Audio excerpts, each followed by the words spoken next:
Evangelio de Juan, en el capítulo 1.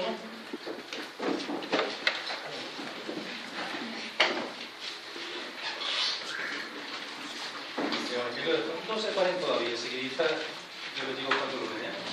Tenemos ahí desde la Biblia mientras tanto.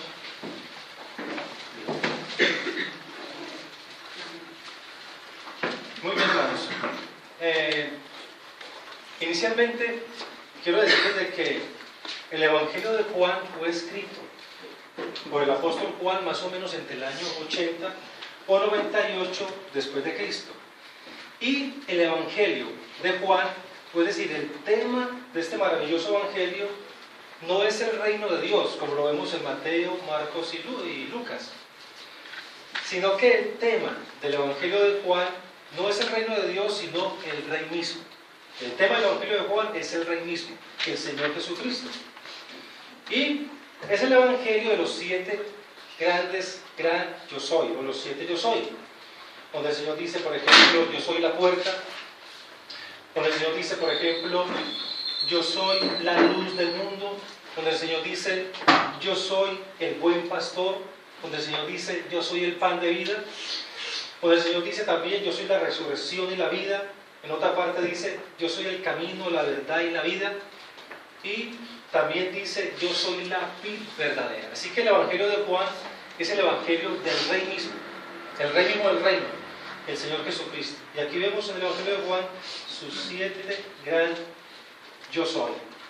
Ahora, si nosotros leemos, por ejemplo, en Juan capítulo 20, versículo 31, aunque yo se lo leo, dice la Escritura que hizo además Jesús muchas señales en presencia de sus discípulos. Y dice, las cuales no están escritas en este libro, pero estas se han escrito, es decir, lo que está en el Evangelio de Juan se han escrito, para que creáis que Jesús es el Cristo, el Hijo de Dios, y para que creyendo tengáis vida en su nombre. Algunos estudiosos dicen que los mejores manuscritos del Evangelio de Juan dicen, no dice, acá dice en la Reina Valera, para que creáis que Jesús es el Cristo, pero algunos dicen, estudiosos, que en los mejores manuscritos dicen, para que continuéis creyendo. O sea que las cosas que están escritas en la palabra de Dios, especialmente en Juan, se han escrito para que continuemos creyendo que Jesús es el Cristo, el Hijo de Dios, y para que creyendo en eso tengamos que vida en su nombre. Y según parece, en el tiempo de Juan había un contemporáneo que se llamaba Cerinto, y este hombre Cerinto negaba que Jesucristo era Dios. Este hombre Cerinto decía que Jesús simplemente era un ser humano como cualquiera, nacido de José y de María. O sea que prácticamente él negaba la encarnación y decía que cuando Jesús murió en la cruz, él decía, por ejemplo, que Jesús simplemente era ¿qué? Simplemente un hombre, hijo de José y de María, por generación natural, pero que más sin embargo Jesús, decía Cerinto, que fue declarado como un hereje, que más sin embargo era un hombre más justo y sabio que ningún otro, y que en el bautismo de Cristo había descendido sobre él en forma de paloma, pero que el Espíritu Santo había descendido como él en el bautismo, pero que lo había abandonado en la víspera de su sufrimiento, y que no fue Cristo el que murió o el que sufrió, murió y resucitó, sino Jesús. Entonces vemos cómo él separa prácticamente a Jesús de Cristo. Pero nosotros sabemos de que realmente el que murió en la cruz fue Jesús, el Hijo de Dios. Dios mismo en Jesucristo. Y se dice, por ejemplo, hay un hombre de Dios de este tiempo, cercano a la muerte de los apóstoles, que llamaba Ireneo, cuenta que habían algunos que habían oído escuchar a Policarpo, que fue contemporáneo de Juan el apóstol, que lo conoció, Policarpo conoció a Juan. Se comenta una anécdota de que Juan iba un día a tomar un baño en Éfeso. Y se dice que Cerinto estaba allá adentro. Y dice que Juan salió de allí precipitadamente sin bañarse y exclamó: huyamos, no sea que hasta los baños se derrumben, porque Cerinto, el enemigo de la verdad, está dentro de estos baños. Entonces, lo que se considera, mis hermanos, es que Juan, en el libro que lleva su nombre, también escribió para combatir esa herejía de que Jesús no era Dios, o que Jesús no era verdaderamente el Hijo de Dios, y que no era realmente un hombre como cualquiera. Entonces, mis amados hermanos, esto a modo de introducción, y quiero decirles que muchas veces, después de esto, cuando nosotros muchas veces miramos un programa de televisión científico, vemos que muchos científicos se dan a la tarea de investigar lo que está mucho más allá de nuestro planeta y del sistema solar.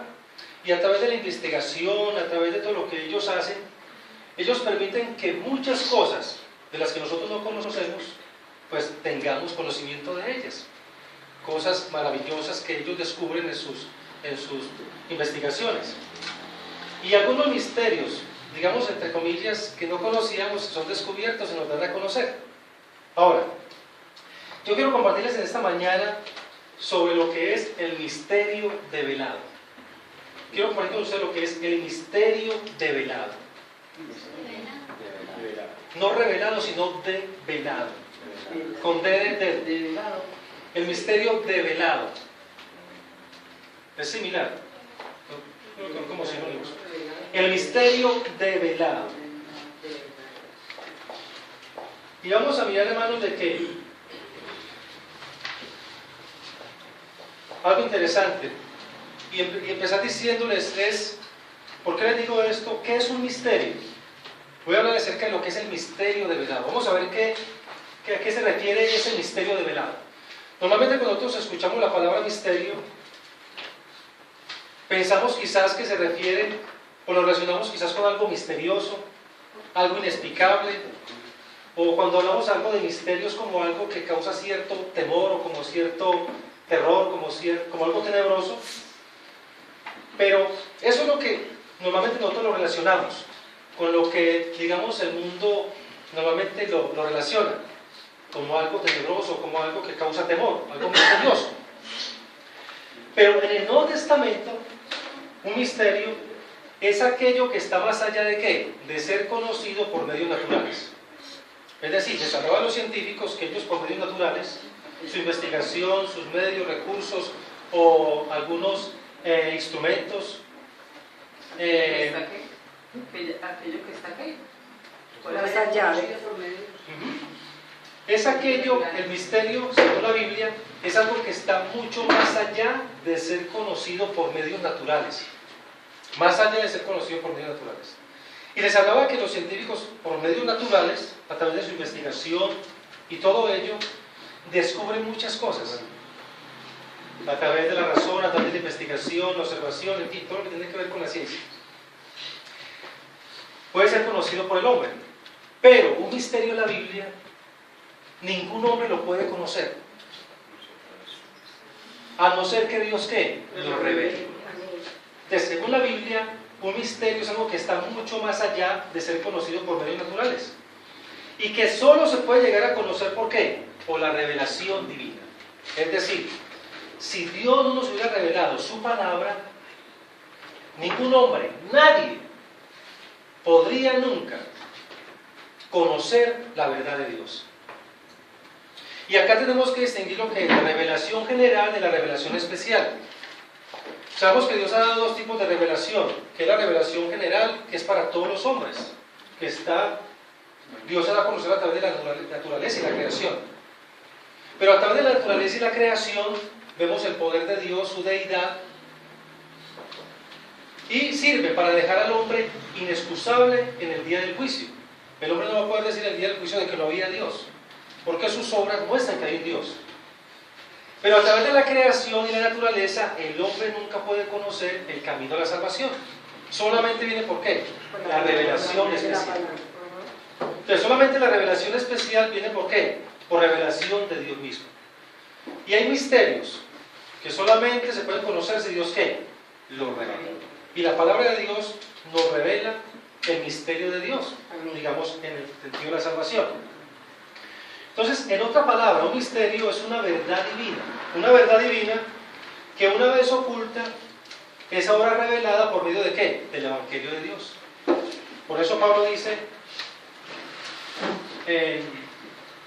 no tengo acá la cita, pero dice, según la revelación del misterio que se ha mantenido oculto desde tiempos eternos, pero que se ha manifestado ahora, y que por las escrituras de los profetas, según el mandamiento del Dios eterno, se ha dado a conocer a todas las gentes para que obedezcan a la fe. El Dios ha dado a conocer su palabra para que todas las personas que obedezcan a la fe. Y eso es un misterio, es una doctrina revelada. Los misterios cristianos son verdades o doctrinas que reveladas por el mismo Dios. Es iniciativa de Dios. Eso es un misterio según la Biblia. De ahí, mis amados hermanos, de que es una necedad y presunción cuando el hombre trata de conocer la verdad, aparte de ¿qué? De la revelación. Y es más necio cuando el hombre pone la revelación por encima de la revelación especial. Antepone su razón a la revelación. Cuando la revelación especial debe estar por encima de ¿qué? De la razón.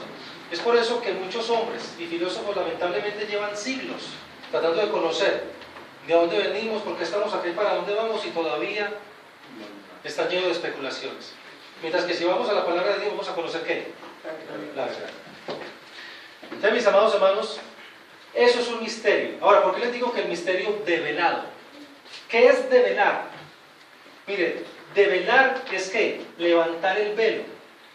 Es correr la cortina que cubre algo, quitar o descorrer el velo que cubre algo. Y esto se ve mucho, por ejemplo, en las presentaciones de teatro, muchas presentaciones, que usted vemos una cortina y antes de la presentación vemos que la cortina se abre, uno está expectante qué hay detrás de la cortina, qué se va a ver, y llega un momento en que la cortina es ¿qué? Se corre, es develado y uno puede conocer más allá. Ahora, mire, el misterio develado son entonces doctrinas reveladas ante las cuales no el hombre, sino Dios, ha corrido, ha quitado el velo, la cortina, por su propia iniciativa, para darla a conocer a los hombres y especialmente a quienes, a los creyentes. Repito, el misterio develado son entonces doctrinas reveladas, ante las cuales no el hombre, sino Dios mismo, es el que ¿a qué? Ha corrido la cortina, ha quitado el velo, por su propia ¿qué? Iniciativa, para darla a conocer a los hombres y especialmente a los creyentes. Esta es la pregunta que tenemos que hacernos es: ¿qué doctrinas o qué verdad ha revelado Dios en los primeros versículos del Evangelio de Juan que vamos a leer? Entonces, ¿qué doctrinas o qué verdad ha revelado Dios en los primeros 5 versículos que quiero que leamos de San Juan? Quiero invitarles entonces para que vayamos a Juan capítulo 1 y vamos a leer del versículo 1 al 5. Vamos a abrir la Biblia, vamos a correr la cortina y vamos a mirar lo que Dios nos ha revelado o develado acerca de su Hijo Jesucristo. ¿Amén? Juan capítulo 1 del 1 al 5. Yo leo un versículo y ustedes me apoyan con el otro. Dice la palabra: en el principio ya existía el Verbo, y el Verbo estaba con Dios, y el Verbo era Dios. Él estaba con Dios en el principio. Por medio de Él todas las cosas fueron creadas. Sin Él nada de lo creado llegó a existir. En Él estaba la vida, y la vida era la luz de la humanidad. Esta luz resplandece en las tinieblas, y las tinieblas no han podido extinguirla. Amén. Vamos a hacer una corta oración una vez más.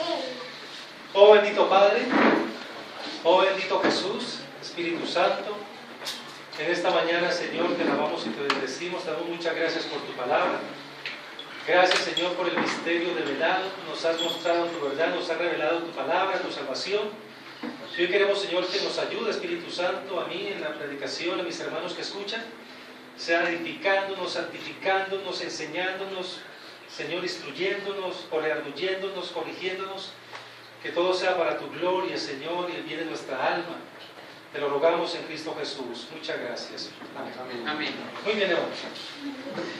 Entonces vamos a ver qué Dios nos ha develado en los primeros 5 versículos del libro de San Juan.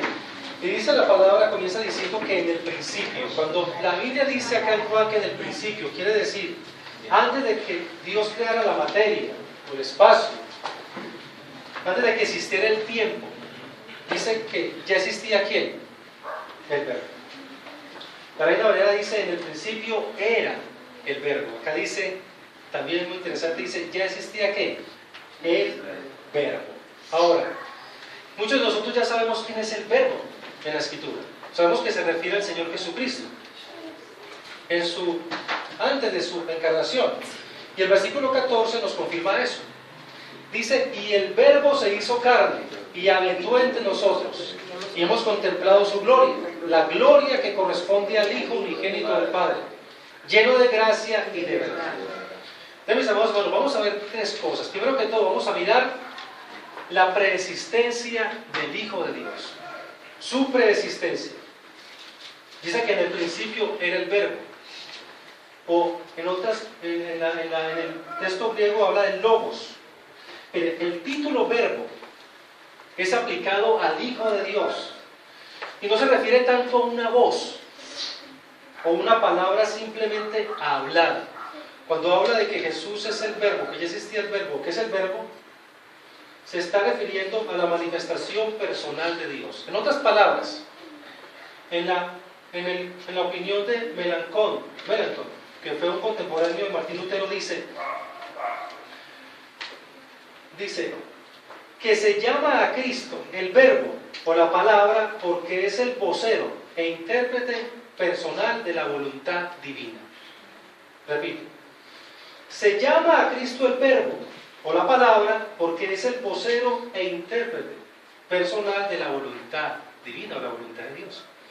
Pero también, en la opinión del comentarista Walter Henry, dice, otra razón muy simple del por qué se llama el Verbo al Hijo de Dios, parece ser que como nuestras palabras explican nuestras ideas, a los demás, así fue enviado el Hijo de Dios para revelar el pensamiento de su Padre al mundo. Repito, que se le llama a Jesús el Verbo, dice también este comentarista, porque así como nuestras palabras explican nuestras ideas, así el Hijo de Dios ha sido enviado para revelar ¿qué? El pensamiento de su Padre.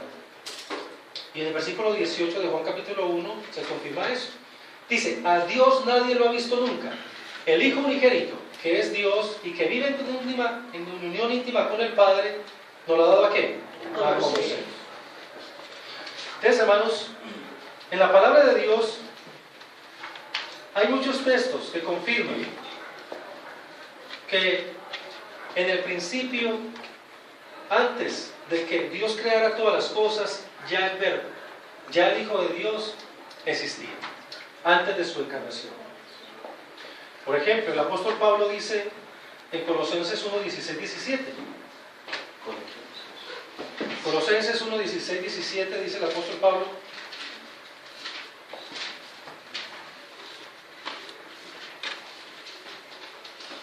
porque por medio de Él fueron creadas todas las cosas, en el cielo y en la tierra, visibles e invisibles, sean tronos, poderes, principados, autoridades. Todo ha sido creado por medio de Él y para Él. Pero miren lo que dice el versículo 17, dice: Él es anterior ¿a qué? A todas las cosas. Tenemos como el apóstol Pablo confirma de que el Señor era antes de ¿qué? De todas las cosas. El apóstol Juan mismo dice acerca del Señor Jesucristo, dice: yo soy el alfa y la omega, el principio y el fin. Y ustedes sabrán, hermanos, que tanto el alfa como el omega es tanto la primera letra del alfabeto griego como la última palabra del alfabeto griego. O sea que antes de todo está el Señor Jesucristo y después de todo está el Señor Jesucristo. Él es el principio y el fin, el primero y el último, el alfa y la omega. Mire, esto nos indica que el Señor no tuvo comienzo. El Señor Jesucristo, el Hijo de Dios, Él ya existía.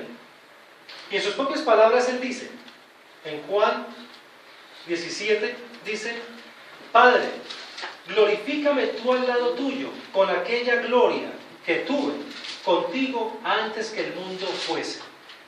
Tremendo. Y en Juan 8:58, miren cómo lo declara mucho más fuertemente. Juan 8:58 dice: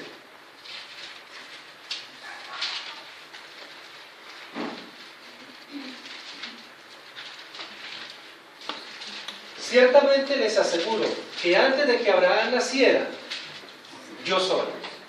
Antes de que Abraham naciera, dice el Señor Jesucristo, ¿yo qué? Yo soy. Yo soy. Yo soy. Y Él nos habla de qué? De su preexistencia, de su eternidad. En que no hubo un tiempo en que el Señor Jesucristo no existiese, o que fuese creado. De ninguna manera. Él es el gran yo soy, increado, eterno, Hijo de Dios. Y esta palabra yo soy, esta manera como el Señor se describe como el yo soy. Cuando ustedes miran acá, en Juan, cuando dice antes de que Abraham fuese yo soy, ustedes recordarán que esa expresión yo soy nos hace recordar cuando Dios estaba con Moisés y cuando Moisés le pregunta que qué le diré a los hijos de Israel, quién es, tú dirás yo soy el que soy. Miren que el Señor Jesucristo usa la misma expresión de Dios del Antiguo Testamento. Yo soy el que soy. Y esta palabra nos indica que el Señor Jesucristo tiene existencia por sí mismo. Eso es lo que se llama la aceidad de Dios. Él tiene existencia por sí mismo, la aceidad de Dios, que es independiente. Él es el otro. El Señor no depende de nada para su existencia. Y Pablo dice que Dios no es honrado por manos de hombres, como si necesitase de algo, pues Él es quien nos da a todos vida y aliento y todas las cosas. Mis amados hermanos, Dios es autosuficiente. Amén. Tiene existencia por sí mismo, no depende de nadie. Y es interesante porque en cierto sentido Dios no necesita de nosotros. En cierto sentido Dios no necesita o Dios no depende de nosotros.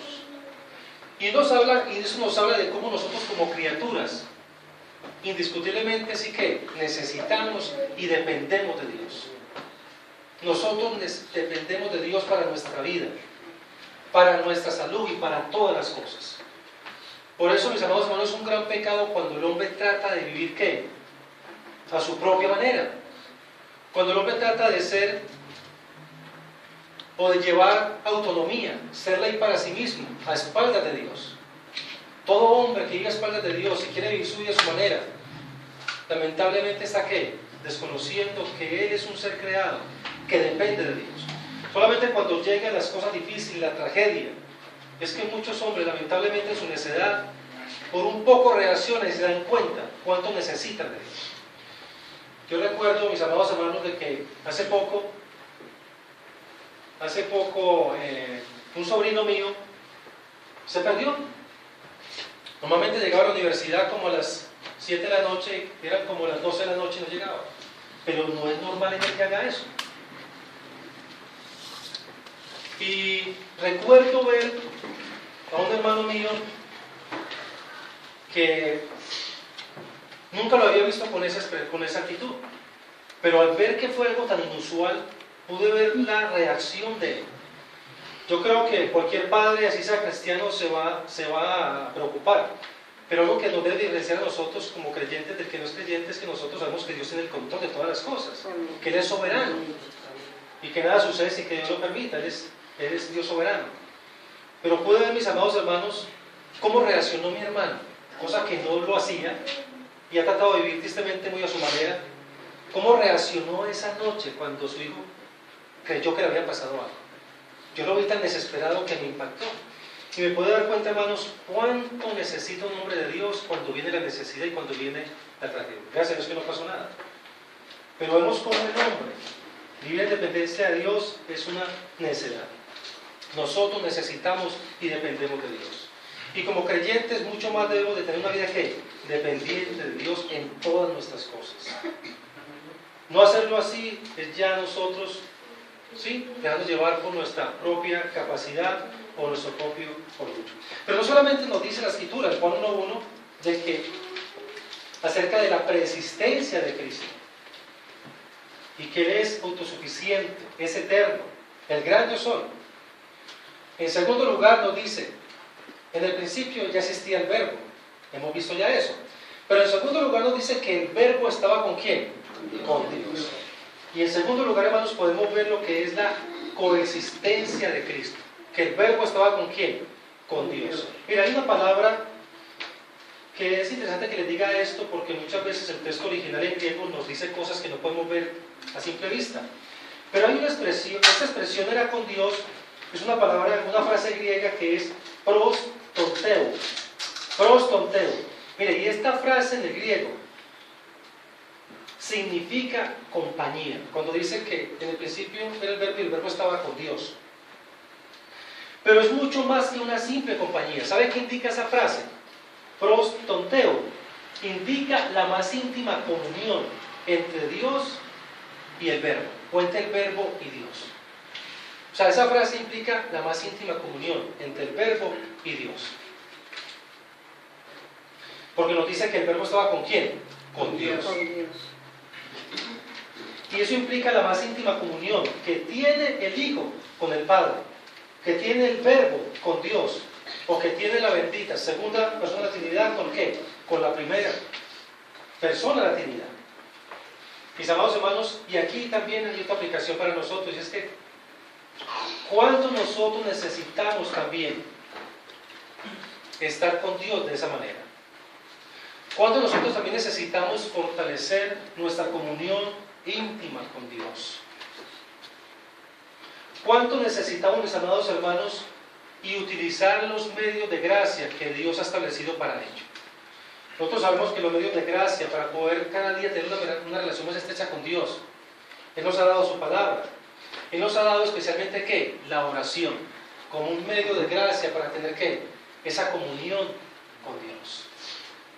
Mis amados hermanos, y poder estar unidos en esa reunión íntima con Dios, esa relación íntima con Dios, que es la fuente de nuestra vida, que es el consuelo único en nuestras tribulaciones, que es nuestra fortaleza única en el día de angustia, que es nuestra confianza en los momentos más difíciles de nuestra vida. Eso no lo da el conocimiento. Como les digo, mis amados hermanos, estudiemos la palabra de Dios. Y si puede estudiar teología, háganlo. Pero esa comunión íntima no la logra solamente estudiar teología, si nosotros no tenemos ¿qué? Una búsqueda de Dios también en oración. Una cosa es el conocimiento, otra cosa es la relación que tengamos con Dios. Y mis amados hermanos, esto nos indica cuánto necesitamos de la oración. ¿Cuánto necesitamos de la oración? Alguien dijo que si no oramos debidamente, fallaremos en todo. Escuche esto, que si no oramos debidamente, vamos a fallar en todo. Y muchas, mis amados hermanos, de las situaciones que pasamos, confusión, situaciones difíciles, es porque no hemos orado debidamente. Y por eso estamos fallando en todo. Porque no hay una buena relación con Dios. Miren, se dice que Lutero decía que haber orado bien es haber estudiado bien. Mire la importancia y los beneficios de la oración. Entonces, mis amados hermanos, necesitamos de lo que los teólogos llaman la ortodoxia. ¿Qué es la ortodoxia? Necesitamos cada día estudiar la palabra de Dios para tener el conocimiento correcto de las Escrituras. Eso es ortodoxia, la creencia correcta. Y algo maravilloso y un privilegio que tenemos como iglesias reformadas es que la iglesia reformada es una iglesia muy estudiosa. Es una iglesia que nos gusta mucho estudiar la teología y profundizar en las Escrituras. Pero mis amados hermanos, nosotros necesitamos balancear tanto ese estudio doctrinal con la otra parte que devocional. Debe haber un balance entre la palabra de Dios y la parte de la piedad. Debe haber un balance, porque como el cuerpo sin el espíritu está muerto, así la palabra de Dios o la doctrina sin el espíritu está ¿qué? Muerto. Si nosotros nos vamos solamente a la parte espiritual, a la parte piadosa, nos vamos a volver quizás creyentes muy emocionales, pero vamos a estar ¿qué? Con mucha ausencia de ¿qué? De base y fundamento bíblico.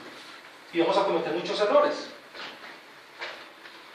Pero si nosotros solamente damos lugar a la parte del estudio, la doctrina, y descuidamos la parte de la piedad, nos vamos a volver cristianos intelectualistas, muy conocedores de la palabra, intelectuales, pero vamos a tornar fríos, secos, áridos, aburridos. Y necesitamos, mis amados hermanos, ese balance entre la palabra y el Espíritu de Dios. Ese fue el secreto de los grandes hombres de Dios en la historia.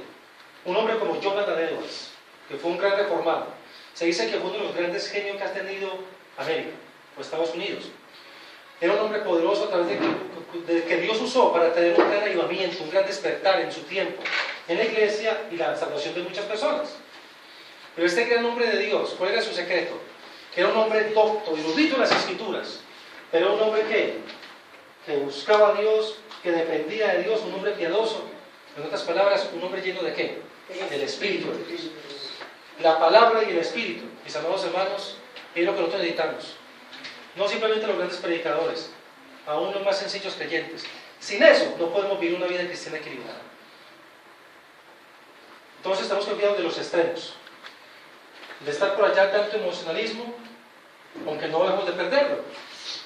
Y allá mucha doctrina, pero fríos, secos, aburridos. Tenemos que tener cuidado de que el mucho estudio no nos lleve a descuidar ¿qué? La oración. A descuidar la piedad, a descuidar la devoción. Mis amados hermanos, miren, si nosotros estamos débiles en nuestras oraciones, no nos daremos cuenta del peligro, sino hasta que desaparezcan ¿qué? Los fundamentos. No nos vamos a dar cuenta del descuido, sino cuando ya ¿qué? Nos veamos caídos. Ahí sí nos vamos a dar cuenta de nuestro descuido. Y el solo conocimiento no nos puede sostener. El que nos sostiene es ¿qué? La palabra, pero también ¿qué? El Espíritu de Dios. Alguien también dijo que la falta de oración nos puede hacer caer en una vida espiritual ¿qué? Miserable. Y se necesita tiempo para que Dios impregne nuestro espíritu. Mis amados hermanos, algo que nosotros no podemos perder como creyentes. Y les digo otra vez, descuidamos de los extremos, de venir de un lugar e irnos a otro. Es que no podemos perder eso tan maravilloso que nos dice la Escritura, que es el implorar, el rogar, el clamor. Muchas veces, mis amados hermanos, quizás nos vamos tanto al estudio que tristemente empezamos ¿a qué? A ser débiles más en nuestras oraciones. Y no podemos, yo no lo digo por ustedes, lo digo a nivel general de la iglesia, y más que todo entre la iglesia reformada, de cuidarnos de eso, de ese balance. Mis amados hermanos, de cuidarnos de ese balance. Para que de esa manera nosotros no descuidemos, y no se pierda eso tan precioso que es el rogar, el implorar y el clamar delante de Dios. Es algo que no podemos perder. Es algo que no podemos perder. El ruego, la súplica. Y no caer en el peligro de simplemente hacer oraciones muy sencillas y muy superficiales. Porque ahí es cuando vamos a empezar a ver diferencia en nuestra vida espiritual. Necesitamos tiempo en la oración, mis amados hermanos, para que seamos impregnados por el Espíritu de Dios. Necesitamos tiempo. Así como en la mañana el rocío cae y humedece la tierra y la refresca, nosotros necesitamos tiempo en la presencia de Dios para que como rocío refresque nuestra alma y nos vigorice. Nos vigorice. Miren, este tipo de oración será el remedio a un estado espiritual decadente y reavivará y vigorizará nuestra vida espiritual. Y también se va a manifestar en una vida limpia, una vida santa, una vida fructífera, una vida victoriosa. De resto, mis amados hermanos, aún como creyentes, aún sabiendo mucho, si descuidamos la oración, podemos vivir esclavizados del pecado, aún siendo creyentes. Seguir viviendo en la esclavitud de algún pecado. ¿Cuánto necesitamos entonces, mis amados hermanos, de la oración, de esa comunión íntima con Dios? Dice que el verbo era ¿qué? Estaba con Dios, en comunión íntima con el Padre. Y no hay otra manera, hermano, que nosotros tengamos fortaleza. Debemos de tener la columna de la palabra, pero también la fuerza y la gracia del Espíritu de Dios, para que como creyentes podamos hacerle frente a tantos desafíos, a tantas batallas y luchas que tenemos a diario. Porque, mis amados hermanos, no es fácil la tarea de padre, no es fácil la tarea de esposo, no es fácil la tarea de madre, no es fácil la tarea de esposa, no es fácil la tarea del hijo, no es fácil la tarea, mis amados hermanos, aún del ministro o del creyente, si descuida la oración, si descuida fortalecerse en el Señor. Se va a hacer muy complicado, como decíamos ahora. No llenarse del Espíritu Santo le va a ser muy complicado cumplir con su palabra. Y aún en su lucha contra el pecado. Va a estar débil, susceptible y fácilmente caerá en pecado y tentación. O fácilmente va a estar en un pecado constantemente. Y solamente el Espíritu de Dios pudre el yugo de la opresión y del pecado. Aún más, no podemos olvidarnos, mis amados hermanos, del ayuno. El hecho de que también conozcamos la palabra, no podemos también, no lo digo por ustedes como digo, a nivel general, mis amados hermanos, podemos tener ese riesgo de ir descuidando aquellos medios que Dios nos ha dejado para nuestro fortalecimiento espiritual. La pregunta sería, ¿hace cuánto que no ayunamos? Miren, una de las cosas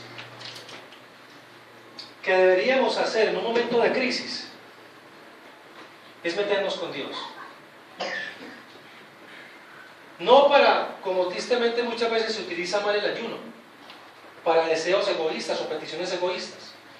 Pero si usted se saca un tiempo de ayuno para decirle, Señor, tengo este pecado y no quiero seguir más con esto, Señor, y voy a buscar tu presencia y que me ayudes, me perdones y me limpies, me libertes. Si usted hace un ayuno por esa causa, va a ser algo muy importante para su vida. Y muchas veces, mis amados hermanos, seguimos como esclavos a pecados o en situaciones de crisis muy difíciles porque estamos descuidados en la oración y en los medios de gracia, como es la bendición del ayuno, para pedir la misericordia, la gracia del Señor en nuestros tiempos difíciles. No podemos olvidarnos de eso tampoco, como creyentes y como reformados. Ahora, hemos visto entonces, mis amados hermanos, la importancia de esto. Y hemos visto dos cosas maravillosas que Dios nos ha revelado o develado, dos misterios. La preexistencia de Cristo y su ¿qué? Coexistencia con Dios el Padre. Eso nos habla que en la Trinidad, o que en Dios hay una Trinidad de personas. Que aunque es un solo Dios, en Dios subsisten ¿qué? Tres personas. Y que el Padre es Dios, el Hijo es Dios y el Espíritu Santo es Dios, pero que los tres son distintas personas. Por eso llamamos a la Trinidad que es un misterio, porque no podemos ¿qué? Entender cómo es eso. No es un enigma, porque un enigma es como una pared que no podemos atravesar. La Trinidad es un misterio. Un misterio es como también como un océano sin fondo.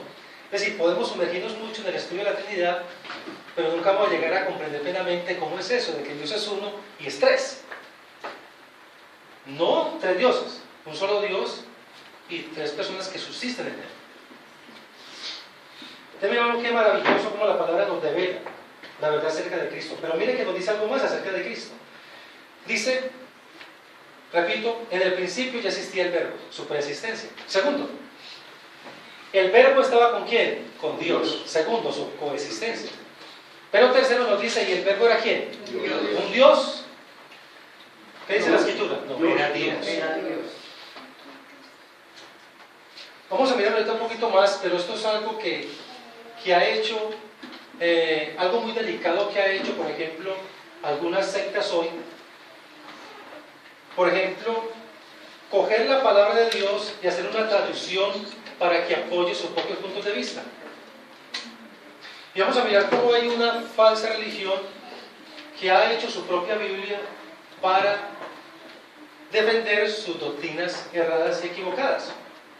Pero inicialmente quiero decirles de que la Biblia dice que Jesús era Dios, que no era un ángel creado, como algunos dicen, que tampoco es inferior a Dios Padre, y que es mucho más lejos, mucho menos ser una criatura del Señor Jesucristo.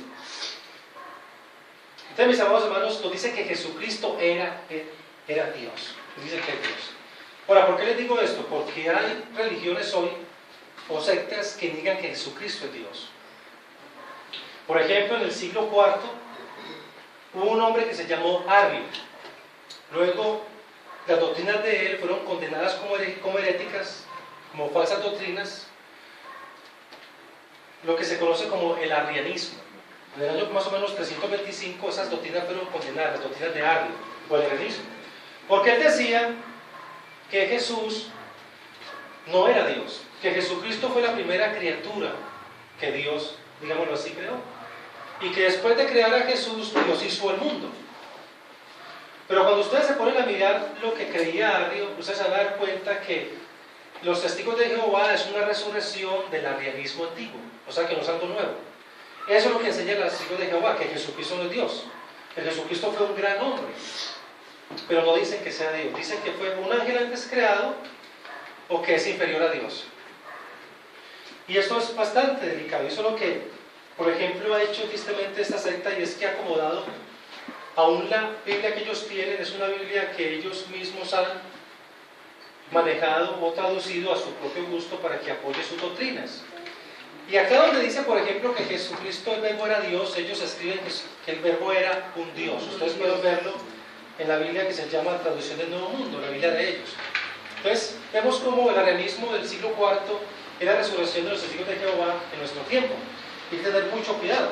Entonces, nos dicen que su identidad es que Jesucristo era ¿qué? Dios. Su persistencia, su consistencia y ahora su identidad, que es Dios.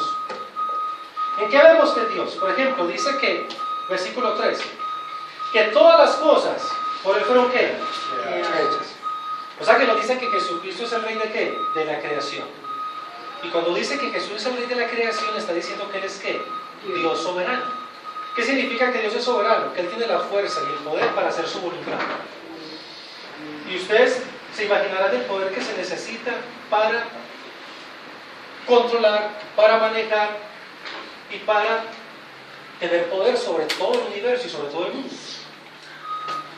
Jesús es el rey de la creación, es el autor de la creación, el arquitecto y hacedor de todo.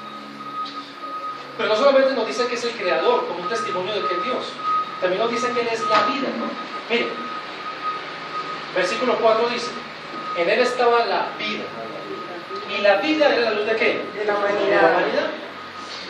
Entonces Jesús es el que le da vida ¿a qué? A todas las cosas. Él es la fuente de vida. Él es la vida ¿qué? Perdurable. Amén. Él es la fuente espiritual del hombre. Sin ella está ¿qué? Muerto. Por eso, mis amados hermanos, ¿cuánto necesitamos nosotros de qué? De la presencia de Dios en nuestras vidas. De su vida en nosotros. Cuando nosotros nos descuidamos de eso, caemos en un estado de ¿qué? De muerte, en un estado de sentirnos vacíos, secos, sin vida. Miren, toda la vida que Adán y Eva poseían antes de la caída, emanaba ¿de quién? De Jesucristo. Y lo que ha hecho Dios en Cristo, ahora, para los creyentes, es restaurar o volvernos esa vida que ¿qué? Que se había perdido por causa del pecado. Entonces, Él es la vida espiritual del creyente. Ahora, ¿en qué se manifiesta que un creyente tiene vida espiritual? ¿En qué ha pasado de qué? De muerte a vida. ¿Y cómo se manifiesta eso de una manera más práctica? En que dice la Biblia en que ama a los hermanos.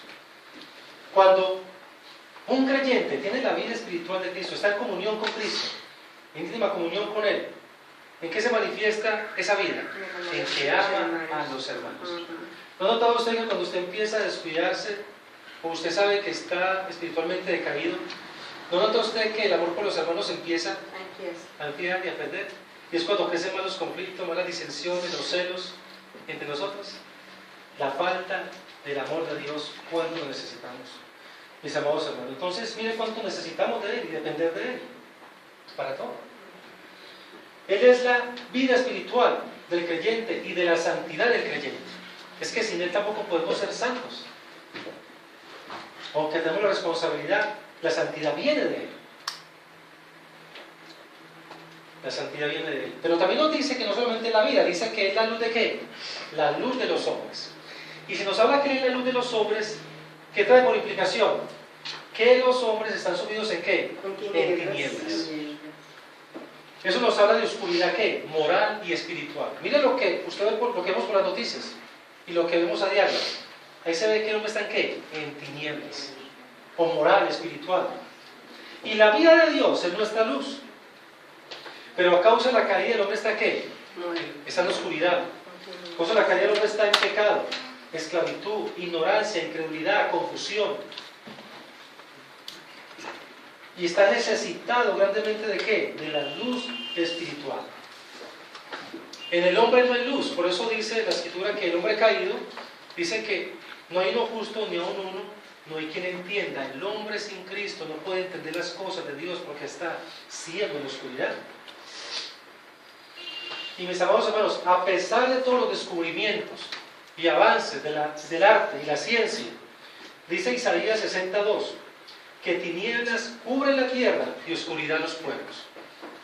Mire que aparte de los avances que hoy tenemos tan maravillosos, pues el marco que dice que tinieblas y oscuridad cubren ¿qué? Los pueblos. Y todas las cosas terribles que nosotros vemos que están sucediendo. Pero alguien dijo que como el sol alumbra nuestras tinieblas, así Cristo. Mire que así como el sol alumbra nuestras tinieblas, así Cristo ha aparecido como la única esperanza de ser la luz de los hombres, de impartir vida, paz, salvación, santidad, pureza, en medio de un mundo tenebroso, en oscuridad, ignorancia espiritual, desesperación, perdición, impureza. Por eso dice que en Él estaba la vida, y la vida era la luz de los hombres. Y por eso Cristo es la única esperanza de salvación para el hombre que está en tinieblas.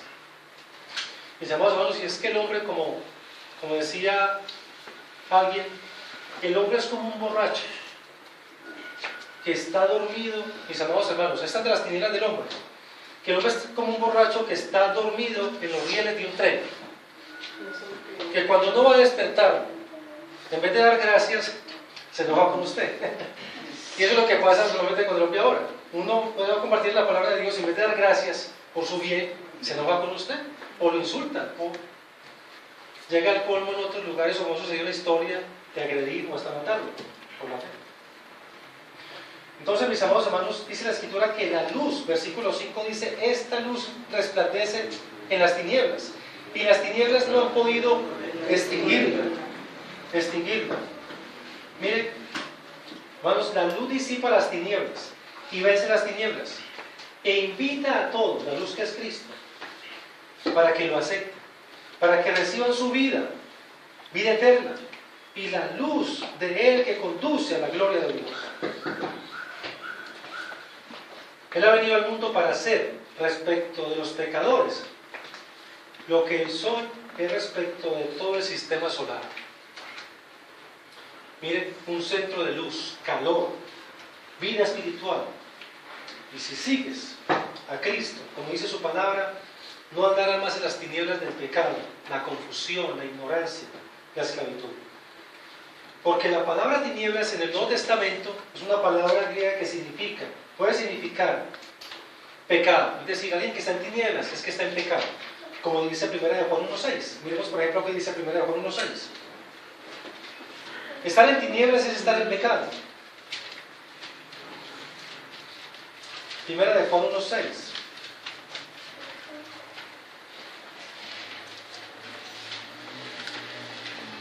Dice, si afirmamos que tenemos comunión con Él, pero vivimos en la oscuridad, mentimos y no ponemos en práctica su verdad. O sea, que tinieblas, según la palabra de Dios, estar en tinieblas, estar en ¿qué? Primero que todo, en pecado. Segundo, también puede ser estar en ignorancia, confusión o incredulidad. Primera de Tesalonicenses 5:4. Tesalonicenses capítulo 5, versículo 4.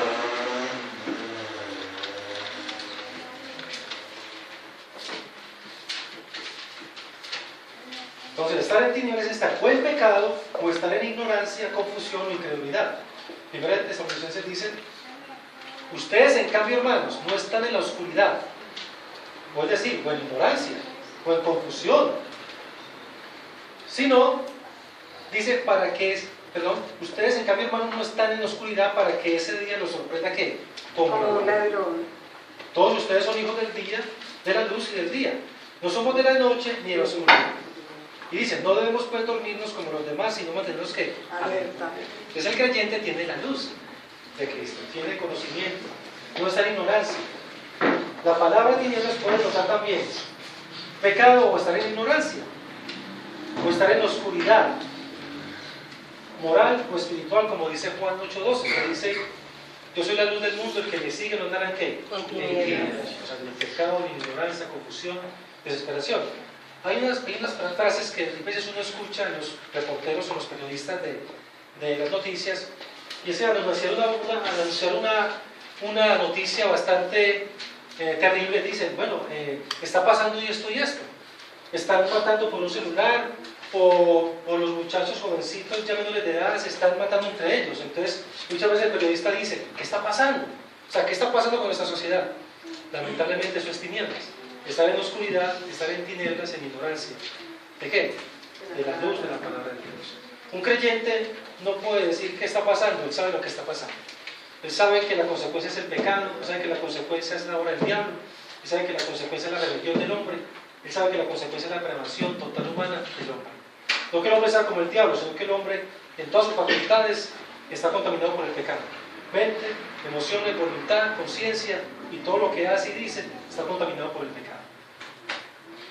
Entonces, mis amados hermanos, Jesús, en Él tenemos la vida y la presencia de Dios y su palabra con el Espíritu Santo son los que alumbran ¿qué? Nuestros pasos. Por eso Salmo 119, 105 dice, lámparas a mis pies tu palabra y lumbrera a mi camino. Y es una gracia, un privilegio y una bendición que el creyente, nosotros hermanos podemos tener ¿qué? La luz del Espíritu, la luz de la palabra de Dios, que nos enseña el camino por donde debemos de andar. Y cuando Él nos dice es por aquí, no es por allá, sigue por aquí. Tenemos esa gracia de ser guiados por el Señor, por su palabra. Tristemente los impíos andan ¿en qué? En tinieblas, en pecado, esclavitud, ignorancia, confusión. Y lo más terrible es que no saben el lugar que les espera. No saben que están como aquel borracho también que está dormido a la orilla de un precipicio. Que en cualquier momento puede dar la vuelta y caer y matarse. Entonces, lo maravilloso es que Jesús, hermanos, concede esa luz. A muchos de nosotros nos la ha concedido por su gracia. Y a todo aquel que quiere y la busca del corazón, va a ver ese camino tan peligroso que lleva en el pecado para que se vuelva a Cristo y se vuelva a Dios. Amén. Una paráfrasis de Juan 8:12 dice lo siguiente. Haciendo una paráfrasis de Juan 8:12, alguien escribió, como si Jesús dijese en otras palabras, el que me sigue en calidad de discípulo no permanecerá ignorante por más tiempo acerca de la naturaleza y el porvenir de su alma. Repito, el que me sigue en calidad de discípulo no permanecerá ignorante por más tiempo acerca de la naturaleza y el porvenir de su alma. Amén. Amén. Entonces, mis amados hermanos, hemos visto en esta mañana, hemos visto que Dios nos ha revelado el misterio acerca de su Hijo. Nos ha mostrado su preexistencia, su coexistencia y su identidad, que es Dios. Y como es Dios, es el creador de todo. Es la luz, nuestra vida y la luz de los hombres que andan en tinieblas, ignorancia, en esclavitud espiritual del pecado, confusión, inmoralidad. Y que si se acogen a Cristo y vienen a Cristo, van a tener ¿qué? Vida y salvación, paz, perdón de sus pecados y salvación con gloria eterna. Amén. Amén. Amén. Ahora, mis amados hermanos, ¿qué podemos aprender de esto para nosotros hoy? Tenemos que recordar que el hombre, las personas que nosotros vemos a diario, muchos de ellos, en su mayoría están ¿qué?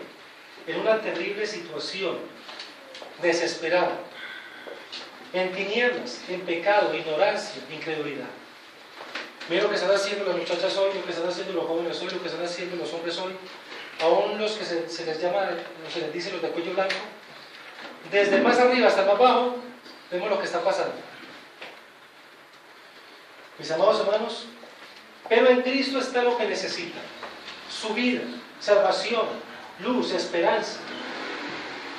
Ahora, las personas necesitan de la luz de Cristo, de su palabra y el Evangelio. ¿Amén? Y la Escritura dice que vosotros sois ¿qué? Que nosotros somos la luz del mundo. Mis amados hermanos, tú y yo tenemos el privilegio de tener mucha luz, conocimiento de la palabra de Dios. Gracias también a la buena doctrina que últimamente hemos estado conociendo o estudiando. Pero el mundo necesita ¿de qué? De esa luz y esa palabra. La pregunta sería: ¿qué estamos haciendo por llevar esa luz a otros? Mire, cada día están muriendo muchos, por ejemplo, jóvenes en nuestra ciudad. Muchos padres y madres están sufriendo lo que es arrebatarles violentamente a sus hijos. Una madre y un padre solamente pueden entender eso, lo que eso significaría.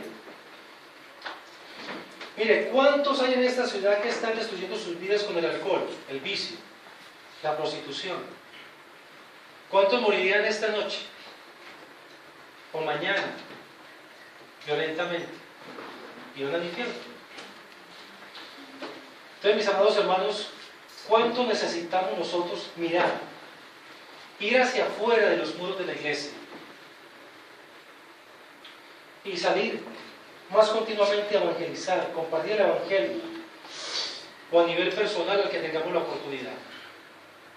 Porque nosotros también como iglesia corremos un riesgo, no solamente aquí, la iglesia en general, y es muchas veces deleitarnos en la palabra, deleitarnos en la buena doctrina, o mucho más, deleitarnos y gozarnos porque somos una iglesia reformada que conoce muy bien la doctrina, y regocijarnos cada 8 días en la palabra, en la doctrina.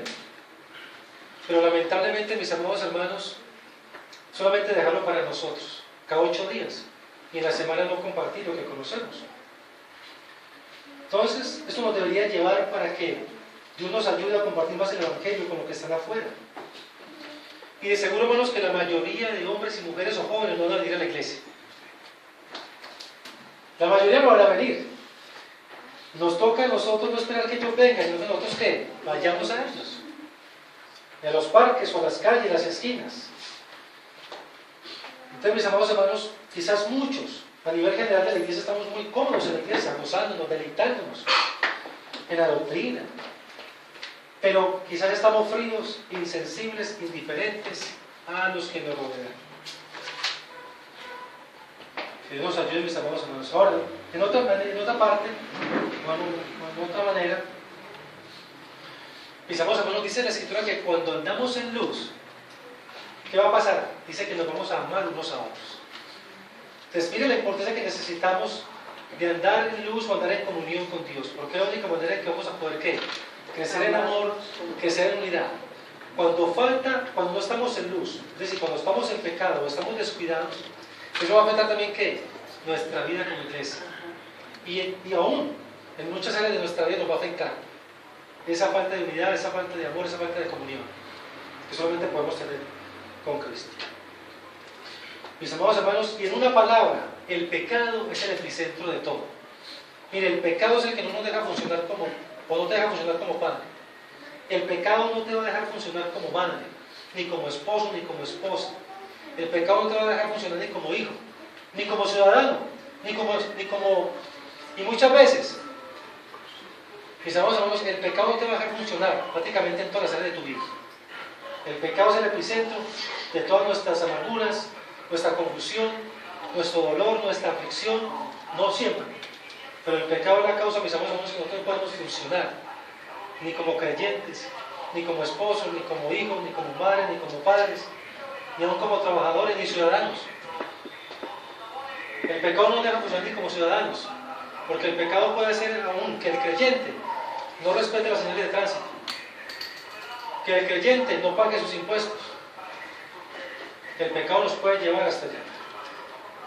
Y finalmente, hermanos, si hay alguien que no sea creyente, recuerda que en Jesucristo está la vida. Y Dios lo ha enviado ¿para qué? para darte luz, perdón de tus pecados y salvación. Si tú rechazas a Cristo, sigues viviendo tu vida a tu manera, en el pecado, aparte de Cristo, solamente tú tendrás lamentablemente la consecuencia de ser responsable de tu propia condenación. Pero si tú vienes al